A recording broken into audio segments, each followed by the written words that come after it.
मैं खुल के कह रही हूँ कि बाबा राम रहीम के गुर्गों ने मुझे टारगेट किया। अच्छा। पहले मेरे पास आए तो कहा कि बहन जी इन बहनों का कुछ उद्धार करवाओ, इन बहनों को प्रवचन सुनवाओ बाबा के, इनका मन में शांति होगी, ये इस काम को छोड़ेंगी। मैंने कहा भेज दो बाबा को, आ जाएगा। तो बोले नहीं नहीं यहाँ नहीं आएंगे बाबा। क्यों क्यों नहीं आने का? यहाँ आया, मैं नीचे करूँगी इंतजाम, सारी बहनें सुनूंगी, वहाँ क्यों ले जाऊँगी इन्हें?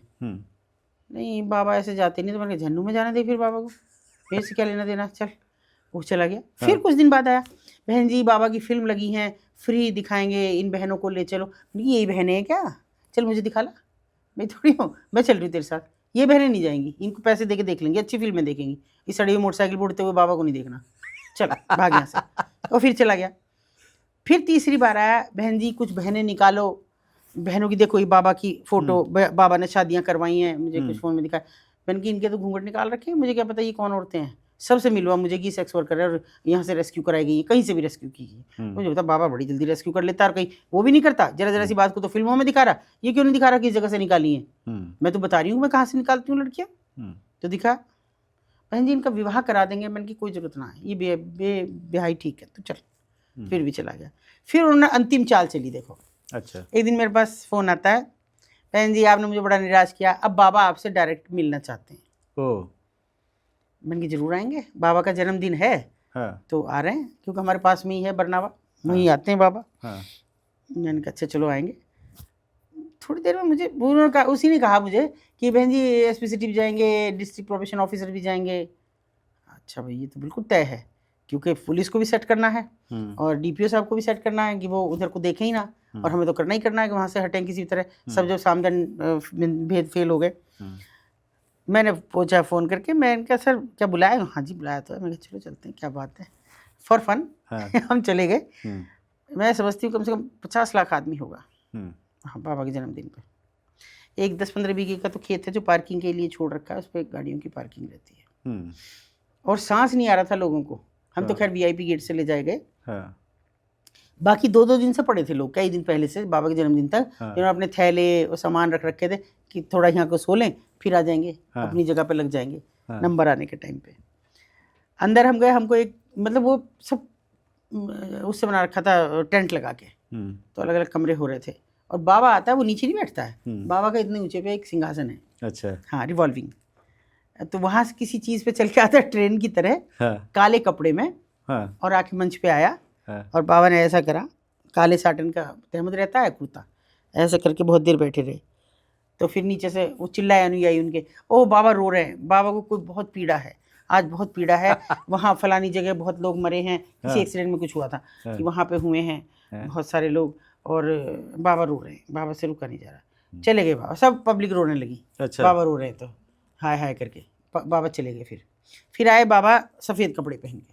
अच्छा। अभी बाबा के आंसू नहीं थम रहे हैं, क्योंकि बाबा की एक शिष्या के पति का देहांत हो गया है। तो बाबा सफ़ेद कपड़े पहन के आए। फिर मैंने कहा कब तक चलेगा ड्रामा भाई, हमारे डीपीओ साहब बिल्कुल रिटायरमेंट के नज़दीक, और सांस उनको आ नहीं रहा। हमने कहा भाई तुम इसमें बैठो जिसमें वो आबे जमजम बन रहा है, इनका बहुत सारी सिल्ली लगी हुई थी वहाँ बैठो, एसी का मज़ा देगा वो वहाँ बैठ गए। मैं और साहब बैठे रहे, जो कमरा हमारे लिए अलग करा था उन्होंने।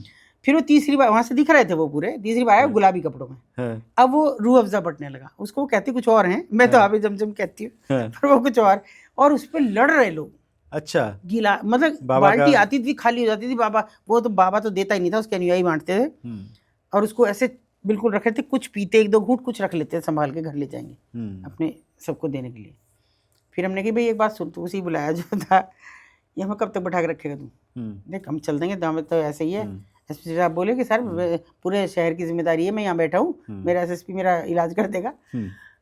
बोले अभी आ रही बाबा। मैं बुला ले उसे, इतना टाइम नहीं है हमारे पे। हमारे डीपीओ साहब थोड़े से वो हो रहे थे, बोले यार बहन जी ऐसे मत बोलो, पता नहीं क्या करेगा। फिर मैंने कहा कुछ ना करे, तुम बैठो। आ गए बाबा हमारे पास, आके मुझे मैं आपको नाम दे रहा हूँ आज, और इस नाम को किसी को बताइएगा मत, वरना इसका प्रभाव खत्म हो जाएगा। अच्छा। तो एसपी साहब ने मेरे तरफ को ऐसे करा कि मैं कुछ बोलने वाली थी, तो मैं नहीं बोली। तो उन्होंने हमें कुछ नाम एक लाइन का कुछ बोला, हमें याद नहीं। बोले बाहर नहीं बताना। मैंने कहा नहीं बताएंगे। हम उठ के चल दिए। बोले नहीं आपका भोजन नहीं, हमें बड़ा अच्छा भोजन कराया गया, अब तो चले आए बाहर। हमने आके पहले हमारे तो सब साथी बाहर ही थे, हमने उनको सुनाया भाई ये तो एक नाम दिया है, अब इस नाम को तुम लोग रटो तो तुम्हारा सब उद्धार हो जाएगा, बाकी काम करने से नहीं होने का। बाबा को लग रहा था कि कुछ गलत तो हुआ है जो भी है, तो जल्दी सिमटा उनका। खैर कार्यक्रम जो 8-10 दिन का होता था वो 2 दिन में सिमट गया। फिर उसके बाद में हमारे पास एक महिला आती है हमारे घर, तो तब तक हमारे हस्बैंड थे, वो आगे बोली, कभी आना जाना नहीं था उसका हमारे घर, आगे बोली वो 1 मिनट के लिए बात करनी है। बात कर लो, यहीं बैठे तो हैं, हम बैठे थे लॉन में इधर। ना अंदर आ जाओ। मैं अंदर आ गई। अंदर बोली नाम चर्चा करनी है। ये नाम चर्चा क्या है? जो बाबा ने आपको मंत्र दिया था उसको याद दिलाना आपको। मैंने कि जो बाहर बैठा ना दूसरा बाबा, वो लठ्याएगा अलग, है ना। अगर उन्हें पता लग गई मैं वहाँ गई हूँ, आज वहाँ जाने को कभी मना नहीं करा, लेकिन यहाँ जाने को जरूर कह देंगे ये बाबाओं के पास भी है। तो मैंने कि ये चर्चा है, एक बार कर लो। मैंने कि तू खड़ी हो, चल यहाँ से जा, मेरे गाँव की औरत थी, यहाँ से जा और कभी नाम चर्चा करने मत आइयो। नाम चर्चा नहीं, उस बाबा का नाम लेने मत आइयो, ये यहाँ। फिर मैंने बाहर जाकर उन्हें बताया, मैंने कहा बाबा के यहाँ गए थे हम एक दिन, बस पड़े कि क्या है। तो ये उन बाबा डर है ये उनका, है ना। वो 3 विधाओं को उन्होंने पकड़ा कि इस एनजीओ को पकड़ लो, ये वहाँ काम करता है, तभी आप इन औरतों को फंसाओगे। डीपीओ साहब को पटा लो, और एसपी सिटी तो फिर देखेंगे ही नहीं उधर को जब आप उन्हें नाम दे दोगे तो ये उनका ये इनका डर है। और इस डर के बावजूद भी कोई हाथ नहीं डालता, और जब हाथ डाला तो आप खुद देख रहे हैं कितने पैरोल मिल रहे हैं बाबा राम रहीम को। चक्कर तो वही वोट बैंक का आ जाता है, वोट बैंक आ जाता है, पैसा आ जाता है। चुनाव लड़ने पैसा तो चाहिए, और जितना बाबा के पास पैसा है तो वो कहाँ जाएगा। ये एक ब्लैकमेलिंग है। धर्म पुरोहितों का, साधु संतों का एक गठजोड़ जो राजनीतिकों के साथ रहा है, हाँ, बहुत पुराना है, बहुत पुराना। हर जगह धर्म गुरु होते थे, राजगुरु होते थे, लेकिन आज ये इस तरह के लोग राजगुरु हैं, तो इससे ज़्यादा खराब कुछ भी नहीं है। दीदी खुले आम आप नाम ले लेती हो इतने बड़े बड़े लोगों का, जिनसे मतलब मुख्यमंत्री तक डरते हैं, ऐसा कहा जाता है। आप खुलेआम नाम ले लेती हो, आपको डर नहीं लगता है क्या? देखो, डर उसे लगता है जिसे किसी चीज़ की चाहत हो, है ना। मेरा हाथ उसने पकड़ा है, क्योंकि मैं अपने बच्चों की तरफ कभी देख नहीं पाई। 32 साल जीवन के यहाँ गुजारे, तो कभी यही नहीं देखा वो कौन सी क्लास में पढ़े। कई बार मैं पूछती थी, बेटा कौन सी क्लास में आ गए हो? अच्छा। अब बड़े होके वो ताना तो नहीं मारते हैं? मारते हैं। जैसे मेरे बेटे ने गेट क्वालिफाई किया, मुझे नहीं पता। अच्छा। मुझे हमारे रिश्ते के समधी थे, उन्होंने कहा बहन जी मिठाई खिलाने की वजह से बिल्कुल चुप बैठी हो। मैं ऑफिस में थी, मैंने कहा काहे की मिठाई भाई साहब, कि बेटे ने गेट क्वालिफाई कर लिया, उसको 2 कॉलेज मिले, कानपुर IIT और खड़गपुर IIT। मुझे नहीं पता, मैं पहली बार शर्मिंदा हुई। मैंने कहा अच्छा भी पूछती हूँ। ये तो गलत है, ये तो गलत है, ये गलत था। हाँ। मैंने पूछा भैया तेरा गेट क्वालिफाई हो गया? हाँ मम्मी। वो बोले अच्छा अब किसी से कहना मत तुम, अभी पता नहीं इंटरव्यू में रह जाऊँ मैं। मैंने कहा नहीं 2 जगह हुआ। बोले ये किसने खबर दे दी तुम्हें कि 2 बजे? मैंने कहा ये तेरे बेटे अंकल यहाँ, इन्होंने कहा मुझे। हाँ। पता अभी हो जाएगा, चलो जहाँ भी होगा देखा जाएगा, पर तुम इसका ढोल ना पीटना।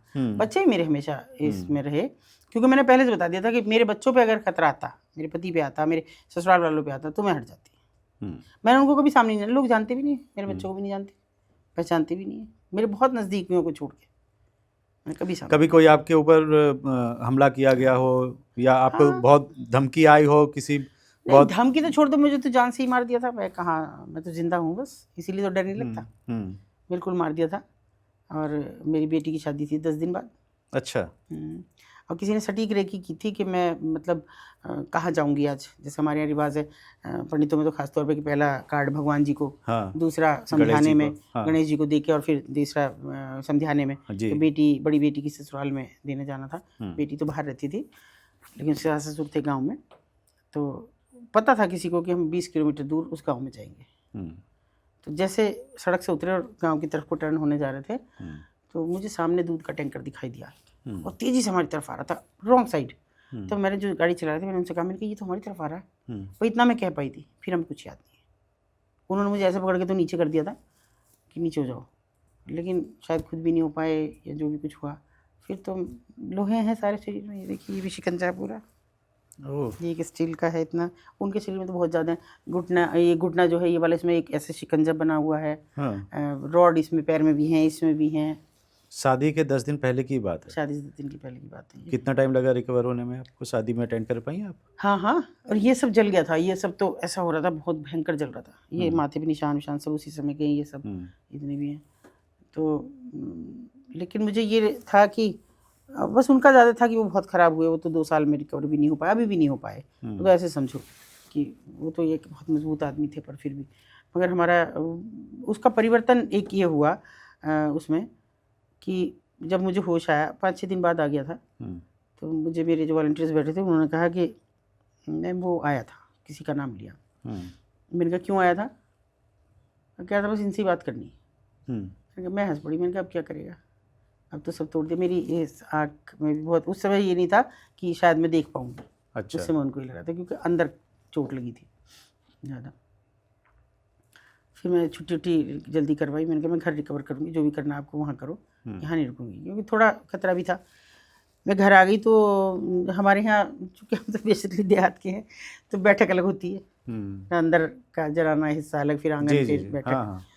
तो मैंने बैठक में अपना बिस्तर डलवाया। मैंने कहा सब अंदर बार बार आते रहेंगे, घर में सभी हैं, बहू भी आई हुई है। तो वो उन्होंने कहा कि बाहर लॉबी में वो बैठा है। मैंने कहा क्यों आया पूछ लो। आपसे मिलने कह रहा है। मैं चलो बुला दो। अब इन्होंने सबने एतराज़ भी किया, ये क्या बात है, उसे बुला लो बुला लो। नहीं इसे बुलाना। मैंने कहा ना बुला लो, कोई बात नहीं। वो आया मेरे पास और बैठ के रोने लगा पैरों के पास। मैंने कहा तूने कराया एक्सीडेंट? बोले माफ़ी नहीं मांगूंगा। मैंने कहा मत मांगे। फिर उसने काला धागा निकाला, ये बांध दो मेरे। ये क्या है? कि आज से मैं आपका धर्म भाई हुआ। मैंने कहा भाई तुम दूसरी कम्युनिटी से हो, हाँ, तो रक्षाबंधन का कोई महत्व नहीं। बोले ना हो, मैं पूरी शिद्दत से निभाऊंगा। मुझे सबने आँख निकाली मेरी तरफ को, इधर उधर को मेरी करते ही मुझे सब ये चिल्ला भी रहे। अभी मैंने बांध दिया उसको, और जब तक वो जिया मैंने बांधी उसको रखी। मैं उसके परिवार में जाती हूँ, और उसने मुझे बहुत लड़कियाँ निकलवाई, 37 के करीब लड़कियाँ निकलवाई। अच्छा। उसके बाद उसे पछतावा क्यों हुआ?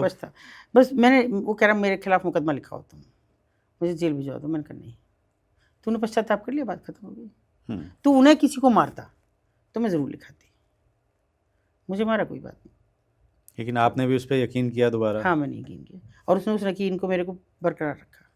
तो सबसे बड़ी आपने उसको क्षमादान दे दिया। हाँ बिल्कुल, वो मुझे, वो तो ऊपर वाले की मर्जी, वो जो कराए, पर मैंने पूरी शिद्दत से उसको भाई मान के किया। और मैं जो एक सेक्स वर्कर को रखा हुआ था, मतलब रहती हैं इनकी, मैं उसे भाभी बुलाती हूँ। आज भी मैं भाभी कहती हूँ उसको। वो तो नहीं रहा, पर मैं कहती हूँ उसको। और ऐसे नहीं कि मैं ऐसी, मेरे कभी मुँह से उसका फिर नाम नहीं निकला। पहले मैं नाम लेती थी उसका, लेकिन उसको राखी बांधते ही मैंने उसको भाभी कहना शुरू किया था। आज तक भी मैं भाभी कहती हूँ उसको। अभी हाल फिलहाल कोई आपने रेस्क्यू किया उसके बारे में अभी बता किया सकते हैं? है, अभी तो एक बच्ची को तो सोनागाछी से किया। अच्छा। और उसने हमें, ये तो आप लोगों को थैंक यू है इसके लिए, तो कि आपके पॉडकास्ट के ज़रिए वो उसने मेरा नंबर लिया, और उसे 1.5 साल हो गया था वहाँ फंसे हुए। तब कभी 15 साल की थी, अब वो जब हमने निकाली है 16-17 साल की मुश्किल से। और हमने उसमें कुछ प्रयास भी नहीं किया, सच ये मेरा कोई प्रयास नहीं। मैंने केवल, क्योंकि अभी भी अच्छे लोग हैं, मैंने आज भी किसी को पोस्ट डाली है कि रेलवे सुरक्षा बल और रेलवे पुलिस, इनसे मुझे बहुत उम्मीदें हैं, कभी ये उम्मीदों से पीछे नहीं हटे। तो हमारे एक ASC थे, असिस्टेंट सिक्योरिटी कमिश्नर होते हैं इनके। मैंने उनको कहा कि भाई मुझे एक लड़की की सूचना मिली है, तो आप मुझे बता दो कि क्या करोगे। मतलब बोले देखिए, अगर वो सिविल में है तो हम आपकी नहीं कर पाएंगे, लेकिन अगर वो स्टेशन पे है या वो आ जाए तो हम करेंगे। आप आ जाओ उसको लेके। मैंने कहा मैं तो नहीं आ रही हूँ, वो आ जाएगी लड़की। तो मैंने उस बच्ची को, मैं नहीं संपर्क कर सकती थी, वही उसको बच्ची को ही करना था मुझसे, मुझे नहीं करना था। तो अगले दिन उसने फिर मुझे किया, और मैंने कहा बेटा तुम्हें इतना करना पड़ेगा कि यहाँ से तो निकलना पड़ेगा। मैं आऊँगी, बहुत टाइम लगेगा, बहुत सब चीज़ें होंगी, पर तुम बताओ कैसे करोगी। तो उसने कहा मैं स्टेशन चली जाऊँगी। फिर मैंने कहा फिर तुम बेफिक्र रहो, जो भी तुमसे संपर्क करे तुम उसके साथ चल देना निसंकोच। फिर उन्होंने सुरक्षित छोड़ी वो। 1.5 दिन तो लगा, क्योंकि उन्होंने जगह ट्रेन बदलवाई, उसको जगह बदलवाई सिक्योरिटी के पर्पज़ से, लेकिन मुझे तो कुछ भी नहीं करना पड़ा। और 6 लड़कियाँ अभी निकाली हैं यहीं से पास में से, जो यहाँ के मज़दूरों की थी, जो यहाँ काम कर रहे थे। और छोटी छोटी बच्चियाँ, 14-14, 15-15 साल की बच्चियाँ थी, जिनको एक जगह पर रख रखा था। और किसी ने मेरे पॉडकास्ट को देख के और मुझे सूचना दी कि देखिए मुझे नहीं पता कि सच क्या है, लेकिन यहाँ पे जो बच्चियाँ हैं वो मज़दूरों की बच्चियाँ हैं, और लोग आ रहे हैं और जा रहे हैं। क्या हो रहा है मुझे नहीं पता, और मुझे ऐसा लगता है, क्योंकि वो बहुत पाश एरिया में थी, कि मुझे नहीं ऐसा लग रहा है कि कुछ गलत होने वाला है। हमने कुछ अपने भरोसे के लोगों से बात की, एडमिनिस्ट्रेशन में है, पुलिस में है, कि अनऑफिशियली करा दो, कोई शोर नहीं, कोई शराबा नहीं। पेरेंट्स भी उनके लगातार उनकी FIR थी, यहाँ पे गुमशुदगी दर्ज थी, वो भी बेचारे बहुत चिल्ला रहे थे कि हम तो यहाँ के फंस गए, हमारी बच्चियाँ चली गई। सुरक्षित मिली 6 बच्ची। वो भी गए, पेरेंट्स भी, हम भी गए। शादी वर्दी में हमने अपने उन जो हमारे खैर ख्वाह लोग हैं उनको भी लिया और सुरक्षित निकाली बच्ची वहाँ से। तो कैसे किडनैप करके ले जाते हैं कि उनको एक लड़की माँ बाप को पैसा देते हैं? ना, एक लड़की बहका के ले गई उनको। बहुत पैसा मिलेगा, यहाँ मजदूरी कर रहे हो, तेरे माँ बाप तो मजदूरी कराएंगे तुमसे भी, और क्या करेंगे, पढ़ तुम नहीं रही, कुछ तुम नहीं, चलो तुम्हें बहुत पैसा दिलवाऊंगी, और मेरे पास भी देखो बहुत पैसा है। तो ऐसे करके लेगी। ये लास्ट पॉडकास्ट पे आपने एक कॉलेज का भी किस्सा बताया था कि एक लड़की और पता नहीं कितनी लड़कियों को वो इस तरह से बहला के ये कॉलेज से लेके जाती है।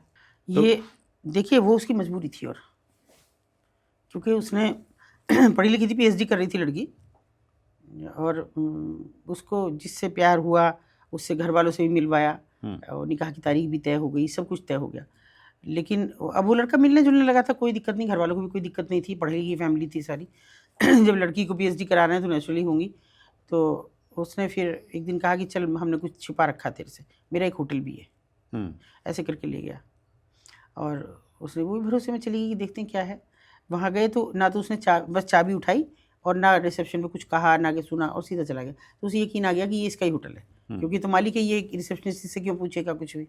1-2 दिन तो 1-2 बार ले गया, तो कोई उसके साथ ऐसा गलत व्यवहार नहीं था उसका, लेकिन फिर उसको इमोशनली ब्लैकमेल करके उसने उसके साथ सेक्स संबंध किए, और फिर अगली बार लेके गया तो सब ब्लैकमेलिंग शुरू हुई कि ये देख लो तुम्हारी वीडियो हैं, ये हैं, और ऐसे उसने 23 लड़कियाँ वो ले जा चुकी थी उसके पास कि ये ला, अब ये वाली लड़की, अब ये वाली लड़की, और ये चाहिए। फिर वो अब जो लास्ट मांगी, मैंने कहा तो अब क्यों ज़मीर जागा, जब इतनी सारी लड़कियों को बर्बाद कर दिया तूने, अब ज़मीर जागने का क्या है। कि जब जो मांगा है उसने जिस लड़की को, वो प्रेग्नेंट है, इतना बड़ा गुनाह नहीं कर सकती मैं। अब मुझे एक ही है कि मर जाऊँ, आत्महत्या कर लूँ, या किसी भी तरह बचाओ मुझे। हमने कहा इतना कर सकती हो, उस लड़की को एक बार हमसे मिलवा सकती हो। उसने मिलवाया, और मैंने बताया बेटा बात ऐसे ऐसे है। तो उसने कहा किसी भी अच्छे काम के लिए मैं तैयार हूँ, और मैं बस मेरे हस्बैंड को एक बार समझा लो। हमने उसको बुलाया, वो भी तैयार हो गया कि बोला जी मैं रहूँगा साथ में, कोई दिक्कत नहीं, आप चलो, ऐसा गंदा काम हो रहा है तो मैं खड़ा हूँगा। हम लोग गए, हमने अपने, मैं अक्सर अपने, मेरे बहुत परिचित पुलिस वाले भी हैं कि जो बेचारे इन ऑफिशियली भी जाके मेरे से काम करा देते हैं, लेकिन उनका क्षेत्र था। मैंने उनसे कहा आपको कुछ नहीं करना, नाम शिकायत दे रहना कुछ है, बस आप रहना, और अगर हमें ज़रूरत पड़े तो आप फोर्स बुला लेना। तो उनका ठीक है, जाओ। इतना भरोसा लोग करते हैं कि मैं कुछ गलत तो नहीं करूँगी। हम गए, हमने कहा भैया, जैसे वो लड़की गई पहले उसी के साथ, मिलवा दिया, वो कमरे में गए, तो हमें तो बता दी थी लड़की ने कौन सा कमरा, हम सीधे वहाँ जाए तो रिसेप्शनिस्ट लड़े, तो मैं खैर वो पुलिस बुला लाया। मैंने कहा ले आओ पुलिस को, आ गए, पकड़ा हमने वहीं, लड़की को जिद कर रहा था, और लड़की रो रही बहुत बुरी तरह, क्योंकि उसे लग रहा था देर हो गई है शायद, कुछ ऐसा ना। लड़की सुरक्षित बची। और आप ये देखिए कि कोई जगह ऐसी नहीं थी जहाँ कैमरा नहीं था, कम से कम 20 कैमरे थे हिडन। जैसे ये लग रहा है इसमें भी कैमरा, यहाँ ऊपर कैमरा, पंखे में कैमरा, गमला रखा है उसमें कैमरा, हर जगह से, हर मोड से फ़ोटोज़ और वीडियोज़ हो रही थी। तो जब उसको थोड़ा मारपीट हुई तो उसने कहा कि, लड़की नहीं बताया, उसने जो पहले वाली थी, उसने कहा जी वैसे हमें इनसे कोई खतरा नहीं है, बस ये आदमी और किसी को ना करे, इसलिए इसे जेल भेज दो। हमने कहा खतरा क्यों नहीं, इतनी सारी वीडियो हैं। तो बोले नहीं, वो बैंकॉक जाती हैं, अच्छा, यहाँ कोई वीडियो नहीं है। तो सब जा चुकी, और ये हाथों हाथ डिलीट करते हैं, क्योंकि इन्हें भी सिक्योरिटी का है। अब तो मैं इसके पास रह के इतना समझ गई हूँ कि क्या करता है ये। तो वो सब थी नहीं उसकी किसी भी चीज़ में, बहुत बात तक उसको, जैसे जेल भी गया वो, अब साइबर क्राइम की इतनी चर्चा तो होती नहीं थी, लेकिन फिर भी उसने कहा कहीं देख लो, कोई नहीं है इसके अलावा। तो कहाँ भरोसा करे किसी होटल पे, कहीं जाने से पहले कोई फैमिली जा रही हो, कपल जा रहे हो, तो कैसे भरोसा किया जाए। बहुत, अब हम उस दौर में जा रहे हैं जहाँ सेक्स एक इंडस्ट्री बन गया, बस किसी भी विधा में आपको दिख जाएगा। इसमें समाज का कुछ आपको, जो हमारा तो है, नहीं, हमारे माँ बाप के पालन पोषण में कुछ कमी रह रही है, हमारे समाज में कुछ ऐसी कमी रह रही है कि हम आपस में बात नहीं कर रहे हैं, या न्यूक्लियर फैमिली हो रही है, फ्लैट कल्चर आ गया है, पड़ोस में कौन रहता है हमें पता नहीं है, बच्चों को आज़ादी चाहिए, जेंजी को कहते हैं ये it's my life, it's my body, my choice. और उससे बुरा आपने पता नहीं देखा है नहीं कि कोई एक लड़की कहती है कि आई एम ए प्राउड रंडी। अच्छा, हैशटैग आप शायद नहीं देख रहे हैं, इन बच्चों ने जरूर देखा होगा, सब लड़कियां देख चुकी हैं सोशल मीडिया पे। सोशल मीडिया पे हैशटैग चला रही है आई एम ए प्राउड रंडी, और उसे 14-14, 15-15 साल की लड़कियां फॉलो कर रही, मी टू। बताइए, माय गॉड, जानती नहीं ना रंडी होना क्या होता है। आके देखें, मैं तो खुले चैलेंज करती हूँ, अगर कहीं पॉडकास्ट देख रही हैं तो आप आके देखें कि रंडी होना क्या होता है, कि कैसे एक लड़की को उसके परिवार से हटा के और मार पीट के वहाँ लाया जाए, कैसे एक लड़की की इंटरनल पार्ट्स में चूना डाला जाए, मिर्च डाली जाए, कुछ भी ऐसी कोई अपरेटस डाला जाए कि जिससे वो चीखे चिल्लाए और गुहार करे कि मैं अब सब कुछ करूँगी जो तुम कहोगे। ये होता रंडी होना। देखें आके।